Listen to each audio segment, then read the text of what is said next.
നമ്മുടെ ബൈക്ക് ഇന്നലെ സർവീസിന് കൊടുത്തിരിക്കുകയാണ്. അതുകൊണ്ട് ജിമ്മിലേക്ക് രാവിലെ നടന്നാണ് പോയത്. So this is day 31.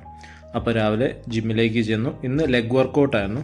ഹാംസ്ട്രിങ്ങും ഗ്ലൂട്ട്സും ഒക്കെയാണ് ഇന്ന് കൂടുതൽ എൻഗേജ് ചെയ്ത് വർക്ക് ചെയ്തത്. കാരണം കഴിഞ്ഞ പ്രാവശ്യം ചെയ്ത ലെഗ് വർക്കൗട്ടിനകത്ത് ഈ രണ്ട് മസിൽസും കുറച്ച് വീക്കായിട്ടാണ് വർക്കൗട്ട് ചെയ്തത്. അതുകൊണ്ട് ഇന്നത് കംപ്ലീറ്റ് ആയിട്ട് എൻഗേജ് ചെയ്യുന്ന പോലെ വർക്കൗട്ട് ചെയ്തു.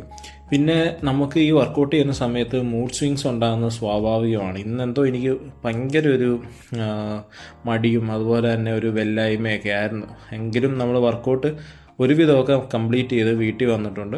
രാവിലെ ഒരു 2 എഗ്ഗേ കഴിച്ചിട്ടുള്ളൂ. ഉച്ചയ്ക്ക് കുറച്ച് മിക്സ് ആയിട്ടാണ് ഫുഡ് കഴിച്ചത്. അത് കഴിഞ്ഞിട്ട് ഞാനൊരു പ്രോട്ടീൻ ഓട്സ് മേടിച്ചു കേട്ടോ. 21% പ്രോട്ടീൻ എന്നൊക്കെയാണ് പറയുന്നത്. 0 ഷുഗറൊക്കെയാണ്. എന്നാണ് ഇതിലൊന്ന് ടെസ്റ്റ് ചെയ്യാമെന്ന് പറഞ്ഞ് മേടിച്ചാണ്. ഈവനിങ് സ്നാക്കായിട്ട് അതാണ് കഴിച്ചത്. വലിയ കുഴപ്പമില്ല ടേസ്റ്റ് വൈസ്. രാത്രി പിന്നെ നമ്മൾ ചിക്കനും ചപ്പാത്തിയും കുറച്ച് സാലഡും കഴിച്ച് ഇന്നത്തെ ഡേ കംപ്ലീറ്റ് ചെയ്തു കേട്ടോ.